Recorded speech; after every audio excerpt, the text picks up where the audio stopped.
পৌষ মাসের সন্ধ্যা। শীত বেশ জাঁকিয়ে পড়েছে। তারপরে সন্ধেবেলা থেকে অঝোরে বৃষ্টি আর তার সাথে লোডশেডিং। আমরা তখন কাঁপছি। ঘর থেকে দুটো কম্বল এনে জড়িয়ে আমরা দুভাগে বসেছি। তবে খুঁড়োকে দেখে মনে হচ্ছে না তার বিশেষ শীত করছে। গায়ে একটা কাশ্মীরি সাদা শাল জড়িয়ে নিজের অনুকরণীয় ভঙ্গিতে তড়িৎ খুঁড়ো বসে আছেন। খুঁড়োকে ঘিরে বসে আছি আমরা কজন গল্প শুনব বলে। যদিও খুঁড়ো যেগুলো আমাদের বলেন সেগুলোকে তিনি বলেন তার জীবনের অভিজ্ঞতা। সবটা যে সবার বিশ্বাস হয় তেমনটা কিন্তু নয়। কিন্তু এটা মানতেই হয় তার গল্পগুলো প্রত্যেকটাই আমাদের মনে দাগ ফেলে যায়।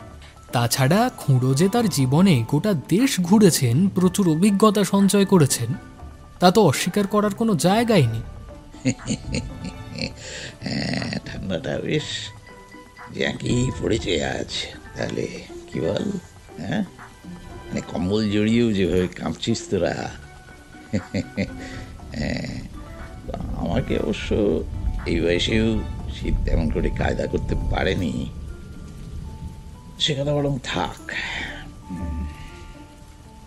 এই ঠান্ডার প্রকোপ দেখে সন্ধ্যেবেলায় বসে বসে মনে পড়ছিল বেশ কিছু বছর আগের একটা ঘটনার কথা। যে সে ঘটনা নয়, সে এক বিভীষিকা। ভাবতে গেলেও গায়ে কাঁটা দেয় আজ। সেই কথাটাই বরং আজকে বলি তোদের। তো সেটাও ছিল পৌষ মাসের এরকম একটা সন্ধে। তোরা তো জানিস আমি এই গোটা জীবনে পুরো দেশটাই করে ফেলেছি। বিভিন্ন সব আশ্চর্য ঘটনা প্রত্যক্ষ করছি একেবারে নিজের চোখে। হ্যাঁ। ন্যাপলা একটা হাই তুলে কিছুটা বিরক্তির ভঙ্গিতে বলল, আজ কিন্তু একটা ভূতের গল্প হলে মন্দ হয় না খুড়ো। খুড়ো আর চোখে ন্যাপলাকে একবার দেখে নিয়ে তার কথায় কান না দিয়ে তার দুধ চিনি ছাড়া চায়ে চুমুক দিয়ে বললেন,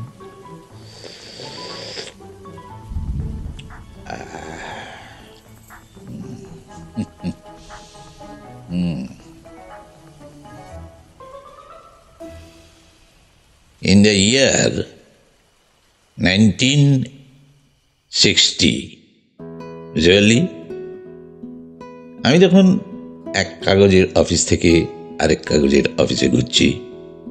কোথাও ঠিক মতো সেটেল হতে পারিনি। তো এরকমই সময় কাজের সূত্রে বলতে পারিস আলাপ হলো এক সাহেবের সাথে। আমি তখন ফরিদাবাদে একটি অফিসে কিছুদিনের জন্য এসেছি। সাহেবের নাম জন কিংসলি। প্রায় 6.5 ফুটের কাছাকাছি সাহেবের হাইট। রীতিমতো ঘষা মাজা তার চেহারা। বয়স আমার মতোই, মানে সেই সময় 40-এর কাছাকাছি হবে। দীর্ঘদিন ভারতে থাকার জন্য চামড়ার রং কিছুটা তামাটে হয়ে গেছে। তো ওই অফিসের একটা উঁচু পদে সাহেব ছিলেন। অল্প কদিনের আলাপেই সাহেবের আমাকে ভালো লেগে যায়। হ্যাঁ, তো তারপর কি হলো, সাহেব আমাকে একদিন অফিসে ডাকলেন। গিয়ে দেখলাম টেবিলে 2 পা তুলে সিলিংয়ের দিকে তাকিয়ে সাহেব কি যেন চিন্তা করছেন। আমায় আপনি ডেকেছিলেন সাহেব? জন, আমার নাম জন। তুমি আমাকে ওই নামেই ডাকিতে পারো। তুমি শিকার করিতে পারো, আই মিন হান্টিং। তোরা তো জানিস আমার শিকারের গল্প। তো যাই হোক, সাহেবের প্রশ্নের উত্তরে আমি বললাম, তা একটু আধটু পারি সাহেব। ফেরাঙ্গিগঞ্জের কাছে শুনলাম একটা ম্যান ইটার বেরিয়েছে। এই ম্যান ইটারের ব্যাপারটা আমার কানে গিয়েছিল। আমি শুনেছিলাম বাঘটাকে শুধু নাকি রাতের বেলাই দেখা যায়, আর কিছু কিছু বিশেষ দিনেই দেখা যায়। তো যারা দেখেছে তারা বলে ওটা নাকি বাঘ নয়, তার নাকি হলুদ গায়ে, নীল ডোরা, চোখে যেন নীল আগুন জ্বলে। তো এই কথাগুলো জনকে বলতে জন একেবারে অট্টহাস্য করে উঠলেন। তুমি এসব কথা বিশ্বাস করো? আমি ভেবেছিলাম ফিরঙ্গিগঞ্জ যাব, তোমাকে ব্রেভ মনে হয়েছিল, কিন্তু এখন মনে হচ্ছে তুমি ভয় পাইয়া গিয়াছ। সাহেবের এই কথাটা আমার খুব গায়ে লাগলো, বুঝলি। আমি আর ভয়, মানে এই তড়িৎবরের যুগে তো সাহেব চেনে না, চিনলে এই কথা কখনোই সাহেব বলতে পারত না। কিছু মনে করবেন না সাহেব, এই তড়িৎবাড়ির যে দুনিয়ার কাউকেই ভয় পায় না। আপনি বলুন কবে যাবেন বাঘ শিকারে, আমি রেডি। এই কথোপকথনের দিন 7 পর আমরা বেরিয়ে পড়লাম। ফরিদাবাদ থেকে ফিরাঙ্গিগঞ্জ যেতে সব মিলিয়ে সময় লাগে মোটামুটি এই 4 থেকে 4.5 ঘন্টা। বদ্রিপুর স্টেশন থেকে নেমে জিপ নিয়ে আমরা সেখানে যখন পৌঁছলাম তখন বিকেল। সঙ্গে সাহেব দেখেই হোক আর যে কারণেই হোক, গ্রামের লোকজন আমাদের কিন্তু খুব আপ্যায়ন করলো। গ্রাম প্রধানের বাড়িতে আমাদের খাওয়া দাওয়ার ব্যবস্থা হলো। বেশ জম্পেশ একটা খাওয়া দাওয়ার পর সাহেব ওই ম্যানিটারের সম্পর্কে জিজ্ঞাসা করাতে বৃদ্ধ প্রধান বললেন, রাম রাম, ওটা বাঘ নয় সাহেব, ওইটা একটা পিশাচ। পূর্ণিমা রাতে আসে, গ্রাম থেকে একটা একটা করে লোক তুলে নিয়ে যায়। আমি নিজের চোখে দেখেছি সাহেব, নিজের চোখে। রে বাবা, বিশাল শরীর, হলুদের উপরে নীল ডোরা, হ্যাঁ, চোখে নীল আগুন দাউ দাউ করে জ্বলিতেছে। আগের পূর্ণিমায় লাখানকে তুলে নিয়ে গেল, বডি পর্যন্ত পাওয়া গেল নি। এত অব্দি 9 জনকে তুলে নিয়ে চলে গেছে, কারোর বডি পাওয়া যায়নি কথা। আচ্ছা, আপনারা পুলিশ কিংবা বন দপ্তরে কিছু জানাননি এ ব্যাপারে? জানিয়ে কোনো লাভ হয়নি সাহেব, ওরাও আসতে ভয় পায়। দিনের বেলা বেশ কয়েকবার এসেছিল, কিছু পায়নি। অনেকে দেখেছে পশ্চিমের দিকের জঙ্গল থেকে পিশাচটাকে বেরোতে, ওই জঙ্গলে যেতে কেউ আর সাহস পায় না। আমরা যদি ওই ফরেস্টে, জঙ্গলে যাই, তার ব্যবস্থা করিয়া দিতে পারবে প্রধান? এইরকম বলবেন না সাহেব, বলবেন না। ওই জঙ্গলে গেলে ফিরে আসতে পারবেন না। আগে আমরা কত গেছি, কিন্তু বাবা, কিন্তু এখন ঢুকতে পারি না। মাঝে মাঝে গর্জন শোনা যায় সাহেব। তুমি ব্যবস্থা করিয়া দিতে পারবে কিনা বলো, বকশিস দেব ভালো মতন। ঠিক আছে, কিন্তু আপনারা কাল দিনের বেলা যাবেন? না, আমরা আজ রাতেই যাব। সাহেব, আজ তো পূর্ণিমা, আজ যাবেননি। হাত জোর করে বলছি, আজ যাবেননি, আজকেই যাব। We will go today. You understand? বুঝলাম। সাহেব খুব জেদি। মিথ্যে বলবো না, সেই সময় আমার একটু বেশ ভয়ই লাগছিল, বুঝতে পারলি। মানে ভূত পিশাচ না হোক, রাতের বেলা বাঘের ডেরায় হানা দেওয়াটা যে খুব একটা বুদ্ধিমানের কাজ সেটা তো নয়। তো প্রধান কিছুতেই রাজি হলেন না, সহযোগিতা করতেও মানা করে দিলেন। অবশেষে সন্ধ্যার দিকে 2 বন্দুক আর টর্চ নিয়ে জন সাহেব আর আমি পশ্চিম দিকে হাঁটা শুরু করলাম। আমি জানতাম যে সাহেব কেন আজকের দিনটাকেই বেছে নিলেন। তো যাই হোক, আমরা ধীরে ধীরে এক সময় জঙ্গলের মধ্যে ঢুকে পড়লাম। জঙ্গলটা খুব গভীর নয়, রাতে চাঁদের আলো ওটা জঙ্গলকে যেন একেবারে ধুয়ে দিয়েছে। সাহেব হাঁটতে হাঁটতেই বললেন, মাই ব্রাদার, আমার দাদা এই জঙ্গলে কিছু বছর আগেই একটা বাঘ মেরেছিল, 3টে শাবক সমেত। দাদা অসুস্থ হয়ে লন্ডন ফিরে না গেলে আমাদের সাথেই আসতই। I am sure about that. তোরা তোরা বললে বিশ্বাস করবি না, সাহেবের এই কথা শেষ হতে না হতেই হঠাৎই জ্যোৎস্না ঢেকে গিয়ে ঘন কালো মেঘ আকাশে এসে দাঁড়ালো। শুরু হলো প্রচণ্ড ঝড় আর তুমুল বৃষ্টি। মনে হতে লাগলো আমাদের যেন একদম উড়িয়ে নিয়ে যাবে। তারপর পৌষের ওই কনকনে ঠান্ডা। ব্যাপারটা বুঝতে পারছিস তো? পরিস্থিতিটা ভাব একবার। হ্যাঁ জন, দেখো, আমরা এইভাবে কিন্তু বেশিক্ষণ হাঁটতে পারবো না। চলো চলো ফিরে যাই বরং আমরা, পরেই না হয় আবার একদিন এসে। এত দূর যখন চলে এসেছি ফিরে আর যাব না। I will not return. শোনো জন, শোনো, দেখো গোয়ার্তেমি করো না। কেমন, বাঘের পেটে যাওয়ার আগে আমরা হয়তো ঝড়েই উড়ে যাব, নয়তো ঠান্ডায় হার্ট ফেল করে মারা পড়বো। হ্যাঁ। হঠাৎ বৃষ্টির বেগ কিছুটা কমায়। টর্চের আলোয় দূরে একটা কিছু চোখে পড়ল। হঠাৎ বৃষ্টির বেগ কিছুটা কমায়, টর্চের আলোয় দূরে একটা কিছু চোখে পড়ল।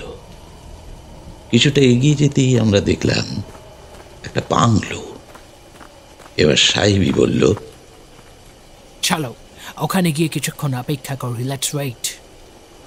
ভেতরে গিয়ে বুঝলাম বাংলোটা খুব বেশি দিনের পরিত্যক্ত নয়। ধুলো ঝুল এসে জমেছে ঠিকই, কিন্তু সেটা খুব একটা ঘন নয়। বাংলোটা দোতলা। নিচের তলায় ঢুকতেই একটা লণ্ঠন চোখে পড়ল। পাশে এক বাক্স দেশলাই। ভিজে হাতে কাঁপতে কাঁপতে দেশলাই নিয়ে অনেক কষ্টে লণ্ঠনটাকে জ্বালালাম। বাইরে বৃষ্টির তীব্রতা আবার বেড়েছে। হাতে লণ্ঠন নিয়ে আমি আর সাহেব দোতলায় উঠলাম। দোতলায় দুটো ঘর, তাতে কোনো আসবাব নেই, কিন্তু ভালো মতো বোঝা যায় বাংলোর মালিক বেশ শৌখিন, পয়সাওয়ালা লোক। তা গুজবই হোক আর সত্যিই হোক, ম্যানিটারের জন্য মালিককে অনেক ক্ষতির সম্মুখীন হতে হয়েছে। বাইরে জোরে জোরে মেঘ ডাকছে, আর তার সাথে কনকনে হাওয়া কাঠের দেওয়াল ভেদ করে আমাদের গায়ে এসে লাগছে, হাড় কাঁপিয়ে দিচ্ছে পুরো।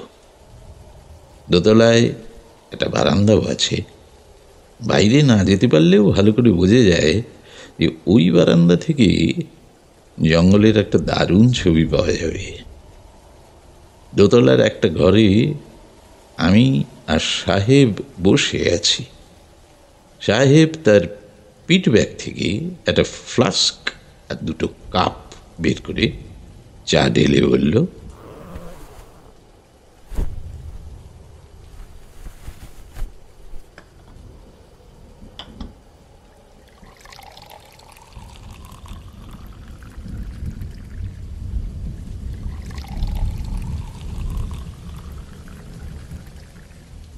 শোনো তবে আমার দাদার গল্প তোমাকে বলি। আমার দাদা, I mean my brother Augustine, বোধ হয় আমার থেকেও লম্বা, দুর্দান্ত শিকারী। He is excellent hunter. আমি তো ওর কাছে কিছুই না, I am nothing in front of him, you know. ছোটবেলা থেকেই ওকে দেখে হিংসে হতো। অত সাহসী, অত শক্তিশালী, বন্দুকের কি এইম, মাই গড। কয়েক গজ দূর থেকে ওর নিশানা কোনো দিনও ভুল হতো না। He never missed. ও এখানে ফরেস্ট অফিসারের চাকরি নিয়ে এসেছিল। চায়ে চুমুক দিয়ে কিছুটা থেমে কি একটা যেন ভাবল সাহেব। তারপর আবার বলতে শুরু করলো, বদ্রিপুরে পোস্টিং ছিল, বোধ হয় 55 হবে। ওখানে এসে এই ফিরাঙ্গিগঞ্জের কথা শুনলো এই জঙ্গলে বাঘ আছে। বেরিয়ে পড়ল ওর বিশাল দোনালা বন্দুকটা নিয়ে। ওর মুখেই শুনেছিলাম ওর এক ফ্রেন্ড এখানে ওকে একটা বাংলোয় থাকার বন্দোবস্ত করে দিয়েছিল। বাংলোয় থাকতো আর শিকার করত। এইভাবেই কিছুদিন যাওয়ার পর একদিন বাংলোয় বসে বিশ্রাম করছিল অগাস্টিন। হঠাৎ তীব্র গর্জন শুনে বেরিয়ে এসে দেখে একটা টাইগার, একটা বাঘ তার 3টে শাবক নিয়ে হেঁটে যাচ্ছে বাংলোর থেকে কিছু দূরে জঙ্গলের ভেতর দিয়ে। বন্দুক নিয়ে বাংলোর বারান্দায় গিয়ে দাঁড়ায়। 4টে গুলি, অব্যর্থ নিশানা। That's all. 4টে প্রাণী লুটিয়ে পড়ল মাটিতে। All finished. বলেই একেবারে হা হা করে হেসে উঠল সাহেব। সে হাসিতেই বাংলোটা যেন কেঁপে কেঁপে উঠছিল। সাহেবের চোখের দিকে তাকালে মনে হচ্ছিল সে যেন একটা ঘোরে রয়েছে, কিসের যেন একটা ঘোর। আমার একটা কথা মনে হতে বললাম, আচ্ছা সাহেব, এই বাংলোটা কি সেই বাংলোটা? হ্যাঁ, হতে পারে, ইটস পসিবল। তবে আমি শুনেছিলাম ওই বাংলোটায় আগুন লেগে গিয়েছিল কিছুদিন পর। পিটার, মানে ওই বাংলোর মালিক, বাংলো ছেড়ে দেহরাদুন চলে যান। তারপর আই ডোন্ট নো, জানি না সেই বাংলোটাকে কেউ সারিয়েছিল কিনা। তবে তোরই জাস্ট ইম্যাজিন, একবার ভাবো, যদি এই বাংলোটাই ওই বাংলোটা হয়, তবে ওই বারান্দা থেকেই আগস্টিন। কথায় বাধা পড়ল খুট খুট করে একটা শব্দে। শব্দটা আসছে নিচে থেকে। বৃষ্টির বেগ তখনও কমেনি, থেকে থেকে বাজ পড়ছে। শব্দটা শুনি আমি আর জন মুখ চাওয়াচাওয়ি করলাম। আমরা হাতে বন্দুক তুলে নিলাম, ধীর পায়ে নিচে নেমে গেলাম।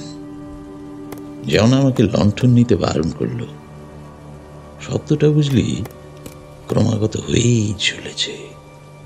খুট খুট খুট খুট খুট খুট। নিচে এসে শব্দ অনুসরণ করে কিছুটা এগোতেই টর্চের আলোয় দেখি একটা প্রাণী, একটা বন শুয়োর বাংলোর গায়ে গা ঘষছে। আর ঠিক এমন সময় ঘটে গেল একটা ঘটনা। বৃষ্টির শব্দ ভেদ করে কান ফাটানো এক শব্দ। গুলি চালিয়েছে জন। চোখটার মাথায় গিয়ে লেগেছে সে গুলি, লুটিয়ে পড়েছে সেই দেহটা। আজকে ডিনারের ব্যবস্থা হয়ে গেল। শুয়োরের বডিটা নিচের একটা ঘরে একাই টেনে নিয়ে গেল সাহেব। ঘরের মেঝেগুলোতে রক্তের দাগ টর্চের আলোতেও পরিষ্কার দেখা যাচ্ছিল। আর তারপর যে ঘটনাটা ঘটল সেটা ছিল আরো আশ্চর্যের। শুয়োরটাকে রেখে বৃষ্টির জলে হাত ধুয়ে আমরা উপরে উঠে আসছি। ঠিক করেছি বৃষ্টি একটু কমলে কাঠ জোগাড় করে আগুন জ্বেলে ওটাকে রান্না করা যাবে। সিঁড়ি দিয়ে আমরা প্রায় দোতলায় উঠে এসেছি। এমন সময় নিচে থেকে আরো একটা শব্দ। তড়িঘড়ি আমরা নিচে নেমে যে দৃশ্যটা দেখলাম, যে ঘরটায় শুকরটাকে রাখা হয়েছিল সেই ঘরটায় কিছু নেই, ফাঁকা। এই কয়েক সেকেন্ড আগেই বডিটা ওখানে ছিল, কিন্তু এখন কিচ্ছু নেই। রক্তের দাগও নেই মেঝেতে। মানে দৃশ্যটা দেখে আমরা একেবারে হতভম্ব হয়ে গেলাম, বুঝে উঠতেই পারলাম না কি হয়েছে। যাই হোক, একটু সুস্থ হয়ে সাহেব বাইরে বেরোলো। কিন্তু বৃষ্টির তীব্রতা তখন এত বেশি, এসে বেশি দূর যেতে পারল না। আমরা ওই আবার দোতলায় এসে বসলাম। কিছুক্ষণ আমরা কিছুই বলতে পারলাম না। কারোর মুখেই কোনো শব্দ নেই, না সাহেবের না আমার। মানে গোটা ব্যাপারটাকে হজম করতে পারছিলাম না। তো তোরা তো জানিস যে গোটা জীবনে কত রকম আশ্চর্য ঘটনার সম্মুখীন হয়েছি আমি, কিন্তু এই দিনটার কথা আমি শেষ দিন পর্যন্ত ভুলব না। হ্যাঁ, সাহেব তার ব্যাগ থেকে ব্র্যান্ডির বোতলটা বের করে টকটক করে বেশ কিছুটা গলায় ঢেলে নিল। এই বৃষ্টি আর শীত যাওয়ার কোনো নাম নেই। অনেকটা রাত এখনো থাকতে হবে। এইভাবে ভয় পেয়ে চুপ করে গোটা রাতটা কাটানো তো সম্ভব নয়। তাই আমি বললাম, দেখো সাহেব, আমার মনে হয় ওই শেয়াল টেয়াল গোছের কোনো প্রাণী হবে, বুঝতে পারলে? না টরিট, হতে পারবে না। এত কম সময় একটা বডি বেমালুম গায়েব হয়ে গেল, হাওয়ায় মিলিয়ে গেল। How is possible? তুমি ভালো করে দেখেছো মেঝেতে রক্তের দাগটাও নেই? পুরো ভ্যানিশ। এত বড় একটা প্রাণী, হাউ জাস্ট ইজ পসিবল? এই বলে সাহেব কিছুটা ব্র্যান্ডি ঢকঢক করে আরো গিলে নিল।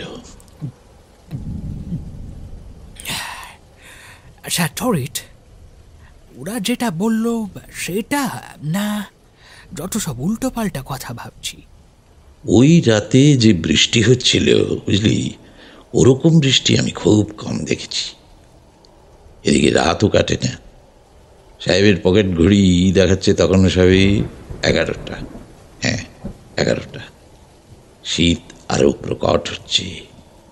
মাঝে মাঝে যখন ঝড়ের প্রভাব বাড়ছে, হাওয়া এসে বাংলোকে একেবারে কাঁপিয়ে দিয়ে যাচ্ছে। মানসিক দিক থেকে আমরা ক্লান্ত হয়ে পড়ছি ক্রমশ। ইতিমধ্যে সাহেব বাংলোর দেওয়ালে গা এলিয়ে দিয়েছে। আমিও সাহেবকে শোনাচ্ছি আমার জীবনের সব ওই আশ্চর্য ঘটনা।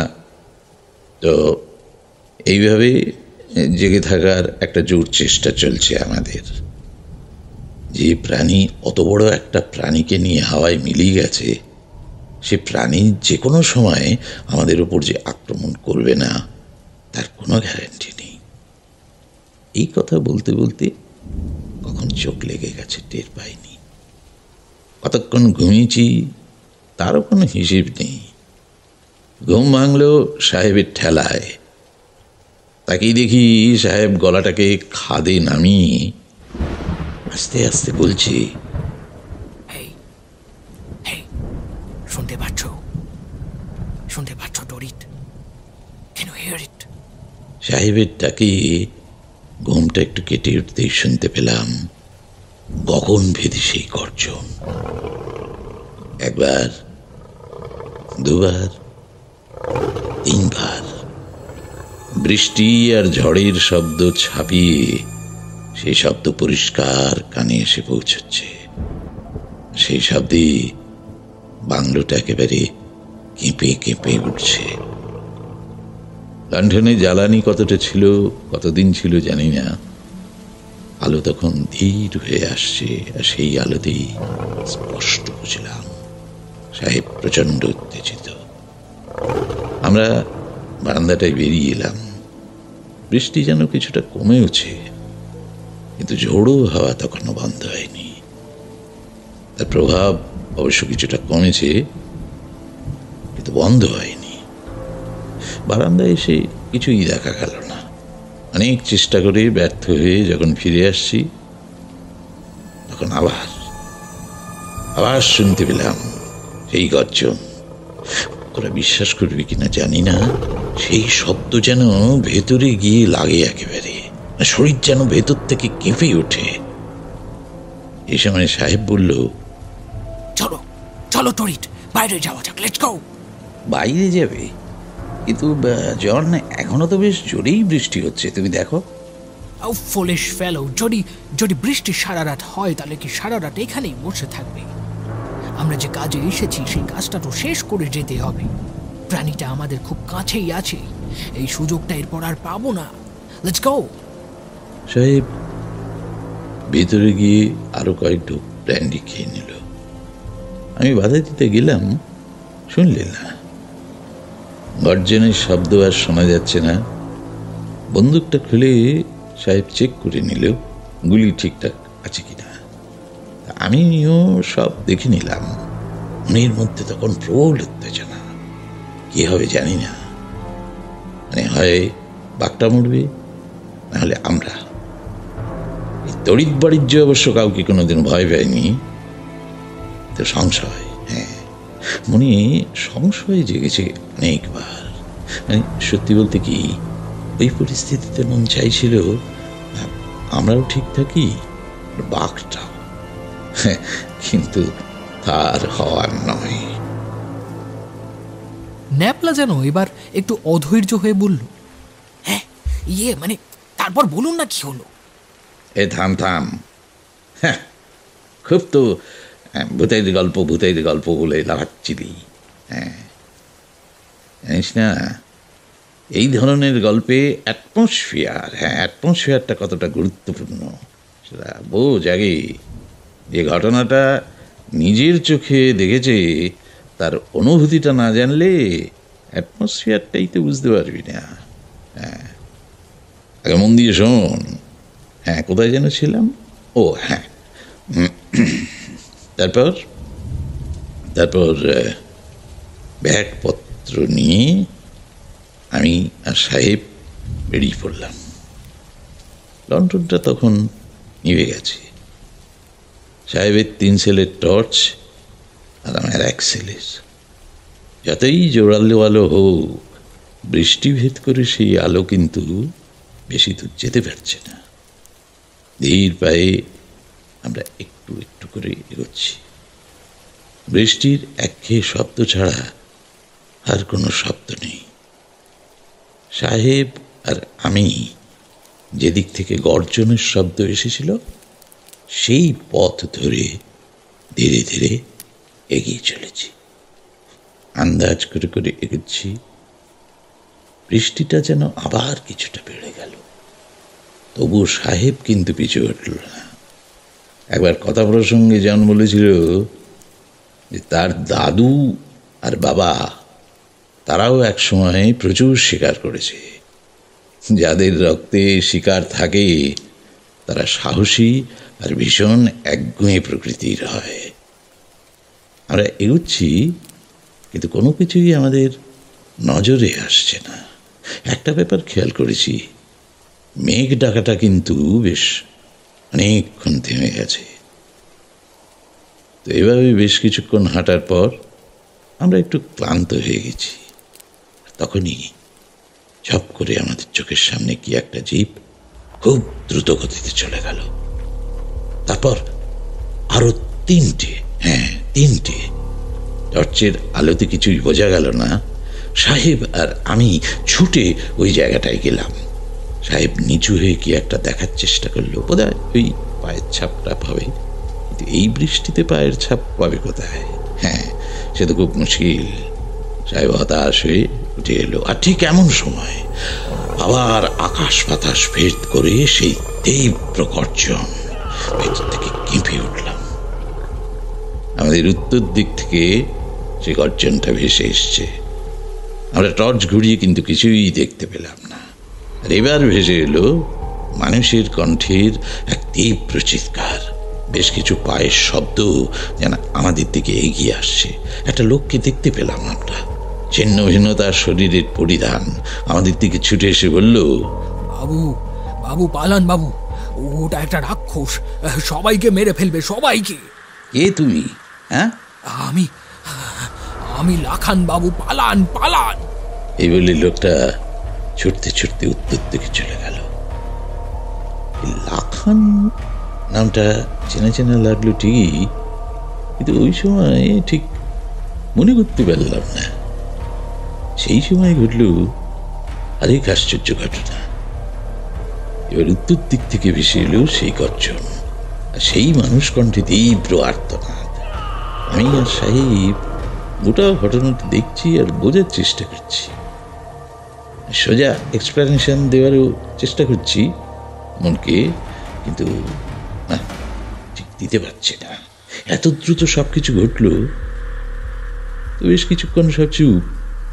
সব শব্দকে হার মানিয়ে তার জায়গা ফের দখল করেছে সেই একঘেয়ে বৃষ্টি। হঠাৎ দেখলাম সাহেব ঝপ করে বসে পড়ল। মাথা নিচু করে বিড়বিড় করে বলতে লাগলো, কি হচ্ছে এইসব তরিত? What's happening? কিছুই মাথায় ঢুকছে না আমার। I don't understand anything. Oh my god, Jesus Christ, এসব কি হচ্ছে? না, জন ভেঙে পড়লে চলবে না। শোনো, এতদূর যখন এসে গেছি তখন আর ফেরার রাস্তা নেই। হ্যাঁ, ওঠো জন, ওঠো। আমি আসলে ভাবতে পারিনি যে এত সাহসী দীর্ঘকায় একটা লোক ওইভাবে ভেঙে পড়বে। তবে আমার তার আগেই সাহেবের উপর বেশ রাগই হচ্ছিল। সাহেবের জন্যই তো এরকম একটা পরিস্থিতিতে আমরা। ডাক্তার সেই কারণে। সাহেব উঠল। আমরা এবার উল্টো দিকে অর্থাৎ উত্তর দিকে হাঁটতে শুরু করলাম। বৃষ্টিটা তখন বেশ কমে গেছে। হালকা হালকা চাঁদের আলো কালো মেঘের পর্দা ভেদ করে জঙ্গলে প্রবেশ করছে। বৃষ্টির শব্দ কমাতে আমরা নিজেদের পায়ের শব্দও শুনতে পাচ্ছি। জঙ্গলে কাদার উপর দিয়ে হেঁটে চলেছি আমরা। রাত তখন বোধহয় দুটো বেজে গেছে। ঠান্ডা বেশ জাঁকিয়ে গায়ে এসে বসছে। বেশ কিছুক্ষণ উল্লেখযোগ্য কিছুই ঘটেনি। এই দীর্ঘ সময়েও মনের মধ্যে আগের ঘটনাগুলোই ওই বারবার ঘুরছে। মন বলছে কি যেন একটা হিসেব মিলছে না, কি যেন একটা হওয়া উচিত ছিল না, তবু হচ্ছে। তো এতক্ষণ সাহেবও কিছু বলেনি, সেও চুপ। বোধহয় তার মনেও সেই অঙ্কটাই চলছে। দূরে কোথা থেকে একটা শেয়াল থেকে থেকে ডেকে উঠছে। একটা নিশাচর পাখি আমাদের মাথার ওপর দিয়ে উড়ে চলে গেল। মনে হতে লাগলো সবকিছু যেন অস্বাভাবিক রকমের স্বাভাবিক হতে শুরু করেছে। আমরা এসে থেকে এই ব্যাপারটা লক্ষ্য করে যাচ্ছি। আসলে এতক্ষণ মুষলধারে বৃষ্টিতে কোনো কিছুই বোঝা যাচ্ছিল না। এইবার একটু একটু করে বুঝতে পারছি। উত্তর দিকেই হেঁটে চলেছি আমরা। হেঁটে চলেছি তো হেঁটেই চলেছি। কোথায় যাচ্ছি, কত দূর যাচ্ছি সেটা জানি না।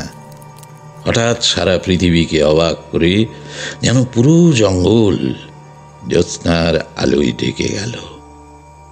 বৃষ্টি পুরোপুরি থেমে গেছে। আকাশ এখন পুরো পরিষ্কার। একটা কথা মনে হওয়াতে বুকটা ধড়াস করে উঠল। আচ্ছা আমাদের প্রধান বলেছিল না, লাখান বলে একজনকে নরখাদকটা তুলে নিয়ে গিয়েছিল? সেটা মনে হতে সাহেবকে বললাম। সাহেব বলল, আমি তো তখনই বুঝেছিলাম, তাই তো পাজল হয়ে গিয়েছিলাম কি হচ্ছে ভেবে। কিছু তো একটা গন্ডগোল আছে, সামথিং ইজ রং। হাজার চিন্তা, যার হয়তো কোনো মানেই হয় না। হাজার যুক্তি, মনকে বোঝাতে বোঝাতে আমরা হাঁটছি। আমাদের আর টর্চের প্রয়োজন পড়ছে না। কতক্ষণ ধরে আমরা হাঁটছি খেয়াল নেই।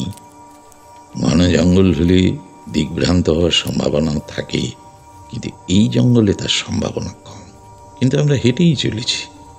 জঙ্গল আর শেষ হচ্ছে না, আর আমরা যে উদ্দেশ্যে এসেছি সেটাও পূরণ হচ্ছে না।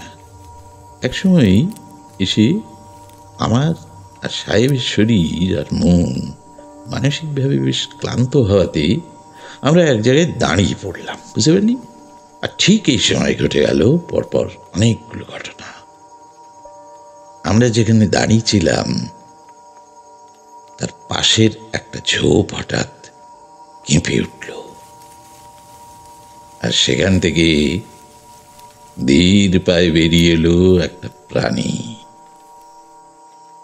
জীবনে অনেক জীবজন্তু দেখেছি, শিকার করেছি, কিন্তু এরকম কোনো কিছু নিজের চোখে দেখিনি। একটা বাঘ, পুরো হলুদ গায়ে নীল ডোরা। জানি না আলো এত বেশি ছিল কিনা, নাকি আমারই কল্পনা কিছুটা এসে মিশেছিল, কিন্তু আমি স্পষ্ট দেখতে পারছিলাম তার চোখে নীল আগুন দাউ দাউ করে চলছে। এই দৃশ্য যেন এই পৃথিবীর কোনো দৃশ্যই নয়। আর এবার যে জিনিসটা দেখলাম তাতে পিঠের ভেতর ঠান্ডা একটা স্রোত নেমে গেল। বাঘটার পেছন দিক থেকে বেরিয়ে এলো 3টি শাবক তাদেরও গায়ের রং এক, তাদেরও চোখে নীল আগুন দাউ দাউ করে জ্বলছে। এই তড়িৎ বাণিজ্যেও সেদিন সেই সময় বেশ ভয় পেয়ে গিয়েছিল। কিছুক্ষণের জন্য আমরা যেন সম্মোহিত হয়ে গেলাম, একেবারে হিপনোটাইজড। তারপরই ঘটে গেল এক আশ্চর্য ঘটনা। পয়েন্ট ব্ল্যাঙ্ক রেঞ্জ থেকে সাহেব প্রথম গুলিটা চালালো। অভ্যর্থতার নিশানা সোজা বাঘের কপালে গিয়ে লাগলো। বাঘটা মাটিতে লুটিয়ে পড়ল। সাহেব অট্টহাস্য করে বলল, পিশাচ! Human being demons! রাক্ষস! আমি হাঁ করে সবটা দেখছি। তখন আমি সম্মোহিত।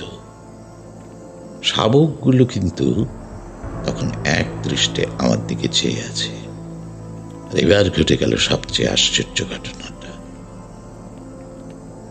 গুলি খেয়ে মরে যাওয়া বাঘটা আবার নাড়াচাড়া দিয়ে উঠে দাঁড়ালো।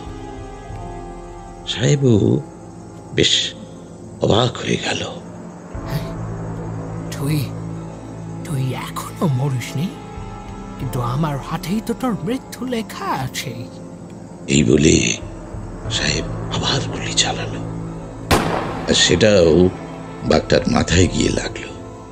কিন্তু অদ্ভুতভাবে বাঘটার কিছু হলো না। তার জ্বলন্ত দৃষ্টিতে সে সাহেবের দিকেই তাকিয়ে আছে। সম্বিত ফিরে পেতেই আমি বললাম,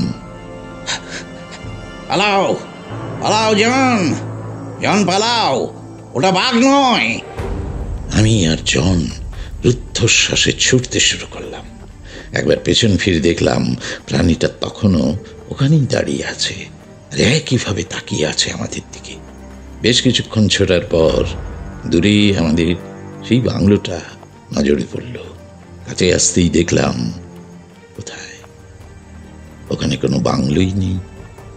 রয়েছে একটা বাংলোর ধ্বংসাবশেষ।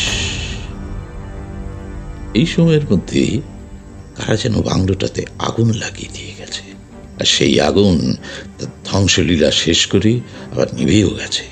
আর সেই ধ্বংসাবশেষ থেকে বেরিয়ে এলো সেই চারটে প্রাণী, ভীষণ ধীর গতিতে। আমরা আবার সম্মোহিত হয়ে গেলাম। এবার সেই চারটে প্রাণী আমাদের ঘিরে চারদিকে ঘুরতে লাগলো।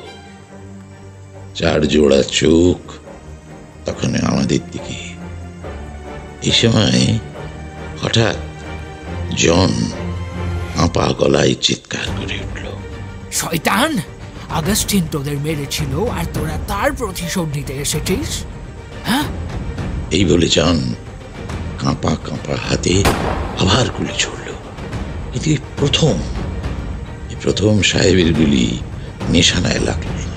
আবার ছুড়ল, এবারেও লাগলো না। এবার আমি গুলি ছুড়লাম, একবার, দুবার, তিনবার। বাঘের গায়ে লাগলো, কিন্তু কোনো কিছুতেই কোনো কিছু হলো না। আর এবার যে ঘটনাটা ঘটে গেল তার জন্য একেবারেই প্রস্তুত ছিলাম না। চারটি প্রাণী এসে ঝাঁপিয়ে পড়ল একেবারে সাহেবের উপর। সাহেবের আর্তনাদে গোটা পৃথিবী যেন একবার কেঁপে উঠল। মানুষের সাথে লড়াই করা যায় রে ন্যাপলা, কিন্তু প্রেতাত্মা বা শয়তানের সাথে লড়াই করা যায় না। তারা ঝাঁপিয়ে পড়ল ঠিকই, কিন্তু সাহেবকে ফেলে দিয়ে সাহেবকে মেরে ফেলল না। তার গায়ে উঠে কি যেন দেখতে লাগলো। আমি এমন সময় আবার গুলি ছুড়লাম, না, নিশানায় লাগলো না সেগুলি। এবার বাঘটা আমার দিকে ঘুরে তাকালো। উফ, কি হিংস্র সে চোখ, তোদের কি বলবো। আর তারপর সেই গগনভেদী গর্জন। আমি আর সেখানে দাঁড়িয়ে থাকতে পারলাম না। ভালোই বুঝলাম যে ওখানে থেকে আমি আর কিছুই করতে পারবো না। ছুটতে শুরু করলাম, দিক বিদিক জ্ঞান শূন্য হয়ে ছুটতে শুরু করলাম। আমি জানি না কোন দিকে যাচ্ছি, কোনো হুঁশ নেই।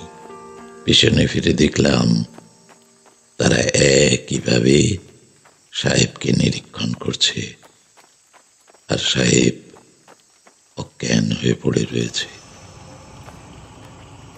ছুটে ছুটে আমি কিভাবে জানি না জঙ্গল পেরিয়ে জনবসতিতে এসে পৌঁছলাম এক সময়। তখন ভোরের আলো আস্তে আস্তে ফুটছে। খুঁজে পেলাম গ্রাম প্রধানের বাড়ি। ডাকতেই বেরিয়ে এলেন বৃদ্ধ। তাকে যতটা সম্ভব ঘটনাটা বললাম। হতাশ হয়ে তিনি সবটা শুনলেন, কিন্তু কিছু বললেন না। তৎক্ষণাৎ একটা সার্চ পার্টি তৈরি করা হলো। অনেকেই যেতে নারাজ ছিল, কিন্তু দিনের বেলা পূর্ণিমা নয় বলে তাদের রাজি করানো গেল। আমি মনে মনে বেশ ভালো করেই জানতাম জনকে আর পাওয়া যাবে না। তন্ন তন্ন করে খোঁজা হলো জঙ্গল, কিছুই পাওয়া গেল না। রাতের আলোয় যে জঙ্গলকে অতটা বড় লাগছিল, দিনের আলোয় সেই জঙ্গলকে আর অত বড় লাগলো না। একটা মানুষ বেমালুম গায়েব হয়ে গেল। বাংলোর ধ্বংসাবশেষটার সামনে আমরা এসে পৌঁছলাম, কিন্তু না, কোনো চিহ্ন পর্যন্ত পাওয়া গেল না। না পাওয়া গেল রক্তের দাগ, না জনের বন্দুক, কোনো কিছুই না। মনটা প্রচন্ড ভেঙে গেল। বন দপ্তর থেকে লোক এসেও সবটা সার্চ করেছিল, কোনো কিছুই পাওয়া যায়নি। এইসব ঘটার দিন 15 পরে লন্ডনে অগাস্টিনের উদ্দেশ্যে একটা চিঠি লিখি। কিছুদিন পর উত্তর আসে, অগাস্টিন আর বেঁচে নেই, তার টিবি হয়েছিল। আমিও ফরিদাবাদ ছেড়ে চলে যাই। তারপর আবার এক কাগজের অফিস থেকে আরেক কাগজের অফিস। মাঝে মাঝে আরো অন্য কাজও করেছি। ওইদিকে আর কোনোদিন যাইনি। তবে শুনেছি ওখানে নাকি আর নরখাদক ফিরে আসেনি। সেই বাঘ আর তার 3 শাবক নিয়ে আর আমার সাহেব বন্ধুকে নিয়ে কোথায় চিরতরে উধাও হয়ে গেছে। এত বছর পরেও ওই দিনটার কথা ভাবলে মনটা খুব খারাপ হয়ে যায়। এখন তো আর সেই বদ্রীপুরও নেই, সেই ফিরাঙ্গিগঞ্জে নেই। জঙ্গল কেটে এখন সেখানে মানুষের ঢালাও বসবাস। একটা মানুষ হাওয়ায় মিলিয়ে গেল, তাই আবার হয় নাকি? মানলাম ওই 4টে না হয় মানুষ ছিল না। এই শোন ন্যাপলা, তুই কি বলতে চাইছিস রে? হ্যাঁ, যত সব আজগুবি গল্প। আচ্ছা, আজগুবি গল্প? তা তোকে কে শুনতে বলেছে? হ্যাঁ, আজগুবি গল্প শুনবি না? না শুনলেই তো হয়। আমরা তাদের কাণ্ড দেখে হেসে উঠলাম। হোক আজগুবি, হোক পুরোটাই বানানো, কিন্তু এই পৌষের রাতে আর এই ঝড় বাদলায় এর থেকে ভালো গল্প হতেই পারত না। সেটা আমরা জানি, ন্যাপলাও ভালো মতোই জানে। আর সেই জন্যই তো আমরা হাঁ করে খুঁড়োর গল্প শোনার জন্য বসে থাকি।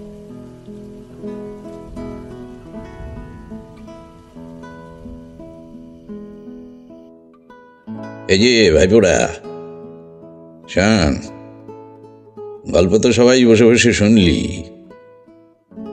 কিন্তু সেটা কেমন লাগলো সেটা না জানালে চলবে?